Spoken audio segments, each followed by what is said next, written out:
आज हम देखते हैं कि एक ही फॉर्मूले से सारी आकृतियों का आयतन कैसे निकालते हैं। देखिए, सबसे पहले हम बात करेंगे घनाभ, जो कि क्यूबॉइड कहते हैं इसे।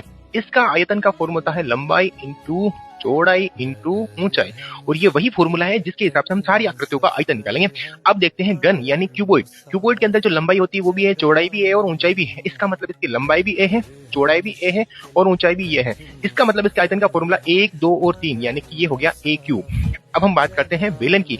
बेलन की अगर हम नीचे वाला हिस्सा देखें तो वो ऐसा सर्कल जैसा होता है, ब्रिज जैसा होता है। तो इसकी जो लंबाई है वो भी आर है, चौड़ाई है वो भी आर है, और इसकी जो ऊंचाई है वो कितनी है, एच है। मतलब इस वाले हिस्से की बात करें, लंबाई आर, चौड़ाई आर और ऊंचाई कितनी हो जाएगी, एच। इसका मतलब यहाँ लंबाई हो गई आर, चौड़ाई हो गई आर और ऊंचाई हो गई एच। तो इसका फॉर्मूला बनना चाहिए हमारे पास में, आर को आर से इंटू करते हैं तो आर स्क्वायर और साथ में लिखते हैं एच। लेकिन जितनी सारी आकृतियां गोल होती हैं उसके आगे हमेशा लगता है पाई, तो यहाँ हम लगाएंगे पाई, यानी ये इसका फॉर्मूला हो जाएगा पाई आर स्क्वायर एच, इस तरह से। अब हम बात करते हैं शंकु की। शंकु का अगर हम नीचे वाला हिस्सा देखें तो वो भी होता है इस तरह से, यानी कि इसकी लंबाई भी है आर, चौड़ाई भी है आर, और जो इसकी ऊंचाई है, ये वाला हिस्सा नीचे वाला हिस्सा है, तो इसकी जो ऊंचाई है वो भी कितनी है, एच है। इसका मतलब इसके आयतन का फॉर्मूला हो जाएगा आर, लंबाई चौड़ाई आर, ऊंचाई भी एच, इस तरह से। तो अगर मैं इसका फॉर्मूला लिखूं तो क्या लिखेंगे, आर स्क्वायर एच। लेकिन जो भी जितनी भी आकृतियां हैं गोल होती हैं उसके आगे हमेशा लगता है पाई, तो यहाँ हो गया पाई और इधर भी आ जाएगा पाई। पर एक मजेदार बात देखो, इस वाली आकृति के अंदर अगर मैं शंकु बनाऊं तो शंकु बनता है ऐसे। इसका मतलब इसके 3 भाग हो गए, 1 भाग, 2 भाग और 3 भाग। लेकिन हम इसमें से लेते हैं सिर्फ 1 भाग, तो इसको कैसे लिखते हैं, 3 भाग में से हम 1 भाग लेंगे तो इसके आगे लगता है 1/3। 3 में से हमने 1 लिया, यानी कि 3 में से हमने 1 लिया। ये होता है शंकु के आयतन का फॉर्मूला।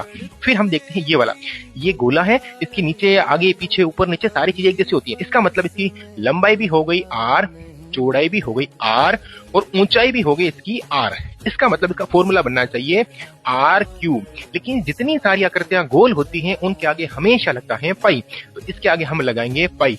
अब क्योंकि ये आकृति चारों तरफ राउंड शेप में होती है, इसीलिए इसको मेंटेन करने के लिए हम आगे लगाते हैं 4/3 और यहाँ पे भी लगेंगे 4/3। तो ये हो गया इसके आयतन का फॉर्मूला। अब ये है अर्धगोला, जिसे अंग्रेजी में बोलते हैं हेमिस्फीयर।